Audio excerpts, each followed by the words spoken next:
ఓం శాంతి. ఈరోజటి Murali 30 December 2021.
ఓం శాంతి. శివ భగవాను వాచ. మధురమైన పిల్లలు, సత్యమైన శివ్ బాబాతో సత్యంగా ఉండండి. ఒకవేళ సత్యం చెప్పకపోతే పాపాలు వృద్ధి చెందుతూ ఉంటాయి. మధురమైన పిల్లలు, సత్యమైన పరమాత్మతో సత్యంగా ఉండండి. ఒకవేళ సత్యం చెప్పకపోతే పాపాలు వృద్ధి చెందుతూ ఉంటాయి. ప్రశ్న: ఎప్పుడైతే పిల్లలైన మీరు కర్మాతీత స్థితికి సమీపంగా చేరుకుంటారో అప్పుడు ఏ అనుభూతి చేస్తారు? ఎప్పుడైతే పిల్లలైన మీరు కర్మాతీత స్థితికి సమీపంగా చేరుకుంటారో అప్పుడు ఏ అనుభూతి చేస్తారు? జవాబు: మాయ తుఫాన్లన్నీ సమాప్తమైపోయినట్లుగా అనుభవం అవుతుంది. ఏ విఘ్నంలోనూ భయపడరు. స్థితి చాలా నిర్భయంగా ఉంటుంది. ఎప్పటి వరకైతే ఆ అవస్థ దూరంగా ఉంటుందో అప్పటి వరకు మాయ తుఫాన్లు చాలా అలజడి చేస్తవి. శివ్ బాబా అంటారు, మధురమైన పిల్లలు, మీరు ఎంత శక్తిశాలిగా అవుతారో అంతగా మాయ కూడా శక్తిశాలిగా అయ్యి మీ వద్దకు వస్తుంది. కానీ మీరు విజయాన్ని ప్రాప్తి చేసుకోవాలి, భయపడకూడదు. సత్యమైన తండ్రితో సత్యతతో స్వచ్ఛతతో నడుస్తూ ఉండండి. ఎప్పుడూ ఏ విషయాన్ని దాచిపెట్టకండి. ఎప్పుడైతే కర్మాతీత స్థితికి సమీపంగా చేరుకుంటారో అప్పుడు మాయ తుఫాన్లన్నీ సమాప్తమైపోయినట్లుగా అనుభవం అవుతుంది. ఏ విఘ్నంలోనూ భయపడరు. స్థితి చాలా నిర్భయంగా ఉంటుంది. ఎప్పటి వరకైతే ఇటువంటి స్థితి దూరంగా ఉంటుందో అప్పటి వరకు మాయ తుఫాన్లు చాలా అలజడి పరుస్తవి.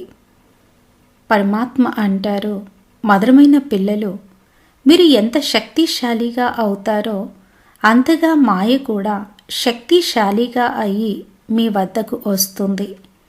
కానీ మీరు విజయాన్ని ప్రాప్తి చేసుకోవాలి, భయపడకూడదు. సత్యమైన పరమాత్మతో సత్యతతో స్వచ్ఛతతో నడుస్తూ ఉండండి. ఎప్పుడూ ఏ విషయాన్ని దాచిపెట్టకండి. పాట ఉంది, మేల్కొండి ప్రేయసులారా, మేల్కొండి, నవయుగము రాబోతుంది. ఓం శాంతి. ఇక్కడ ఉండే పిల్లలైతే ఈ పాటను రోజూ వింటారు. సెంటర్స్లో ఉండే బీకేలు కూడా వింటారు. బయట ఉండేవారైతే వినరు. వాస్తవానికి ఈ పాటను అనన్యులైన పిల్లలందరి ఇళ్లలో పెట్టుకోవాలి. అందరినీ మేల్కొల్పాలి. ఎందుకంటే ఈ పాటలోని రహస్యము చాలా బాగుంది. క్రొత్త యుగం వస్తుంది. క్రొత్త యుగము అనగా సత్యయుగము. ఇది కలియుగము. కలియుగ వినాశనము జరగనున్నది. సత్యయుగంలో భారతవాసుల రాజధాని మాత్రమే ఉంటుంది. దానిని బంగారు యుగము అని అంటారు. బంగారు యుగ ప్రపంచంలో బంగారు యుగ భారత్, ఇనుప యుగ ప్రపంచంలో ఇనుప యుగ భారత్ ఉంటుంది. ఇది కూడా మీకే తెలుసు. బంగారు యుగంలో ఏ ఇతర ఖండము కానీ లేక ధర్మం కానీ ఉండవు. ఇప్పుడు ఇది ఇనుప యుగము. ఇందులో అన్ని ధర్మాలు ఉన్నాయి.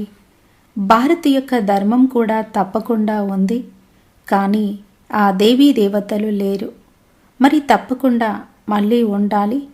కావున బాబా అంటారు, నేను వచ్చి స్థాపన చేస్తాను.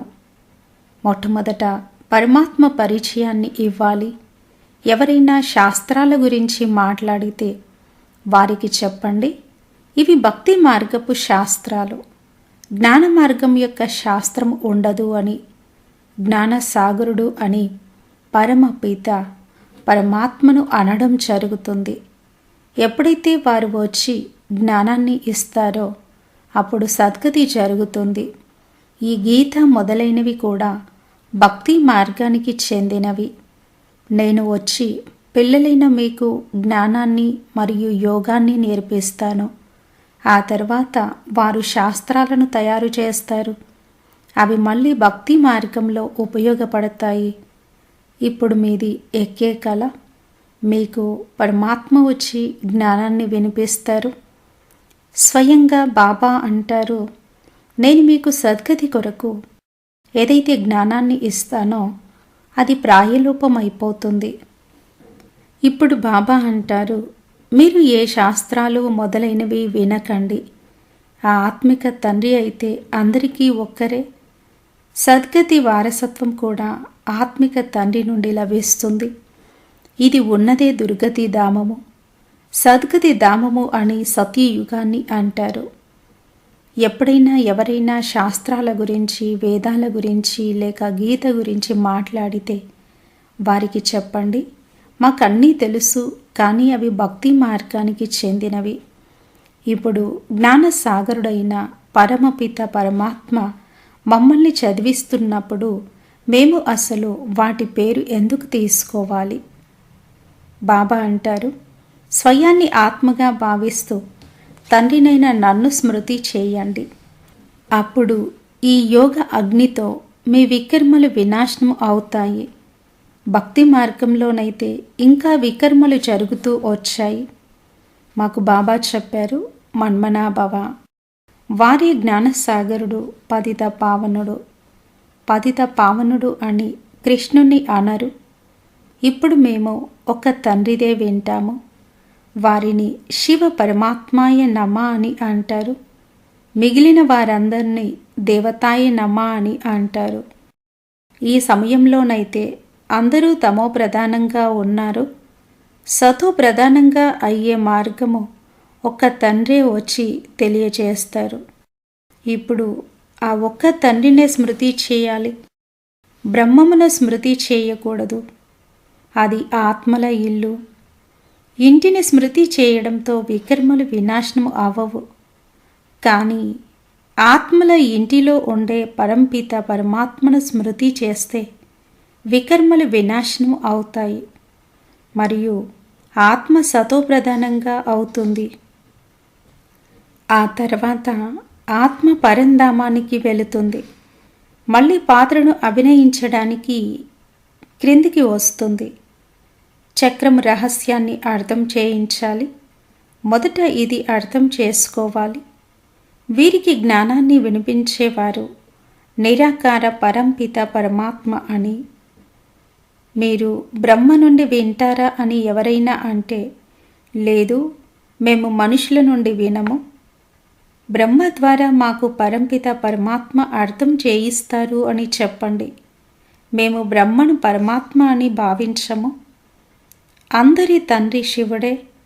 వారసత్వం కూడా వారి నుండి లభిస్తుంది.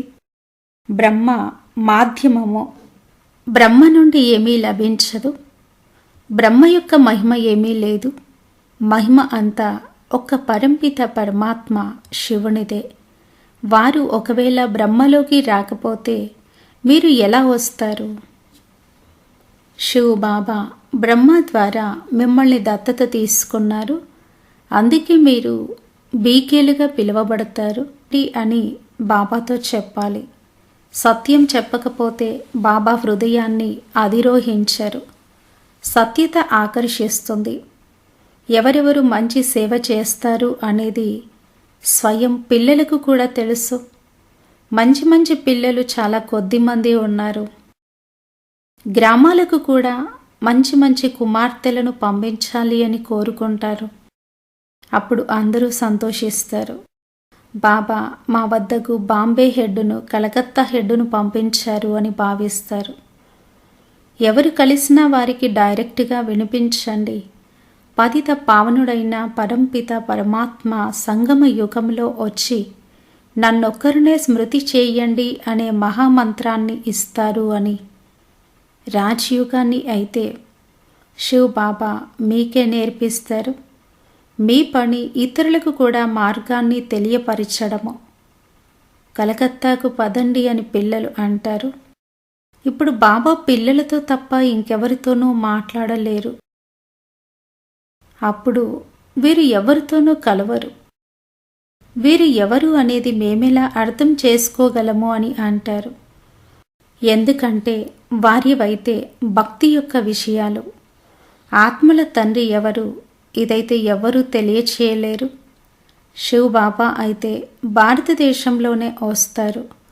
ఇలాంటి విషయాలను అర్థం చేయించడంలో గంటలు పడతాయి. బాబా అయితే ఎవరిని కలవరు. పిల్లలే కష్టపడాలి.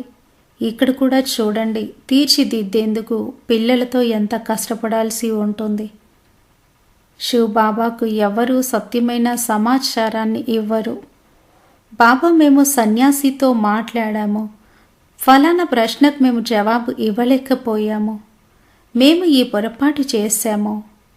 రోజంతా ఏమేం చేస్తారో వ్రాయాలి. బాబా పిల్లలకు అర్థం చేయించారు. నన్ను అడగకుండా ఎవరికి లెటర్ వ్రాయకండి. బాబాను అడిగినట్లయితే బాబా ఎలాంటి శ్రీమతాన్ని ఇస్తారు అంటే దాని ద్వారా ఎవరో ఒకరి కళ్యాణం జరుగుతుంది. బాబా వద్దకు వ్రాసి పంపించినట్లయితే బాబా దానిని సరిదిద్దుతారు. బాబా అయితే యుక్తిని తెలియజేస్తారు. ఆత్మాభిమానులుగా అయి వ్రాసినట్లయితే వారు చదివి ఆనందముతో పులకరించిపోతారు. చాలా మంచి శిక్షణ ఇవ్వడం జరుగుతుంది. మీ లక్ష్యము, ఉద్దేశము లక్ష్మీనారాయణులుగా అవ్వడము. వీరు మీ తండ్రి, టీచర్, గురువు, సోదరుడు మరియు సర్వస్వము. ప్రతి విషయంలోనూ సలహా ఇస్తూ ఉంటారు. అప్పుడు బాధ్యత మీపై నుండి తొలగిపోతుంది. ఎందుకంటే మీరు బాబా శ్రీమతంపై నడిచారు కదా. వ్యాపారం మొదలైన వాటి గురించి కూడా అర్థం చేయిస్తారు. ఎక్కడైనా తప్పనిసరి పరిస్థితిలో ఎవరి చేతిదైనా తినాల్సి ఉంటుంది, లేదంటే వ్యాపారం పోతుంది. టీ త్రాగకపోతే మినిస్టర్ అలుగుతారు అని అంటారు.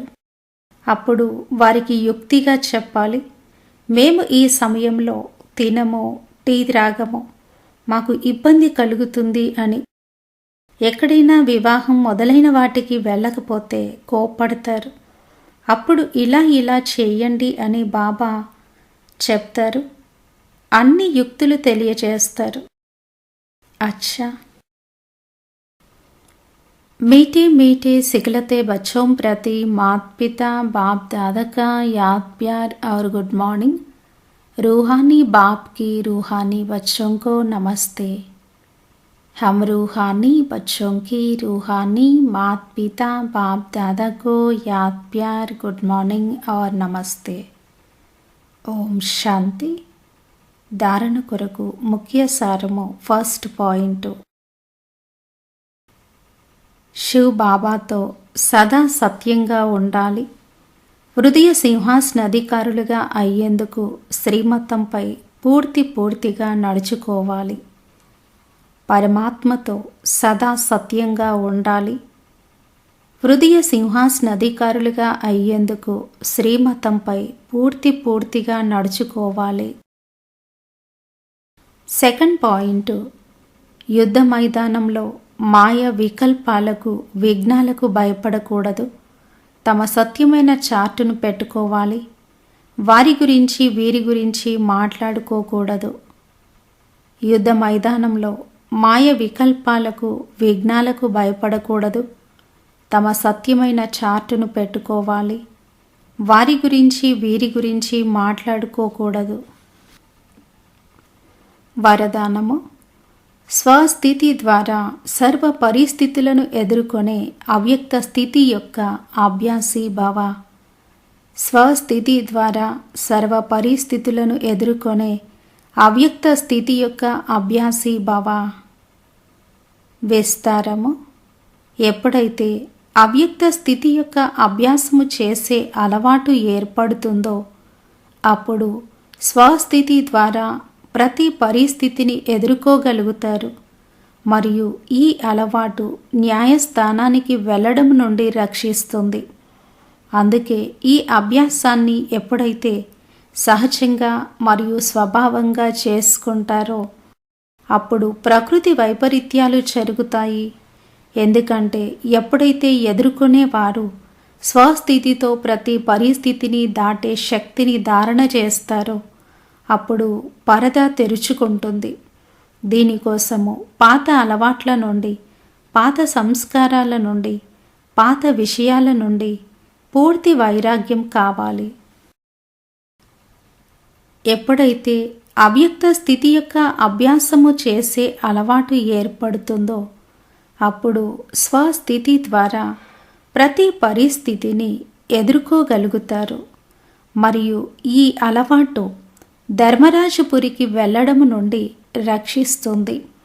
అందుకే ఈ అభ్యాసాన్ని ఎప్పుడైతే సహజంగా మరియు స్వభావంగా చేసుకుంటారో అప్పుడు ప్రకృతి వైపరీత్యాలు జరుగుతాయి. ఎందుకంటే ఎప్పుడైతే ఎదుర్కొనేవారు స్వస్థితితో ప్రతి పరిస్థితిని దాటే శక్తిని ధారణ చేస్తారో అప్పుడు పరదా తెరుచుకుంటుంది. దీనికోసము పాత అలవాట్ల నుండి, పాత సంస్కారాల నుండి, పాత విషయాల నుండి పూర్తి వైరాగ్యం కావాలి. స్లోగన్: స్వయాన్ని నిమిత్తంగా చేయువారిగా భావించినట్లయితే ఏ కర్మలోనూ అలసట ఏర్పడచాలదు.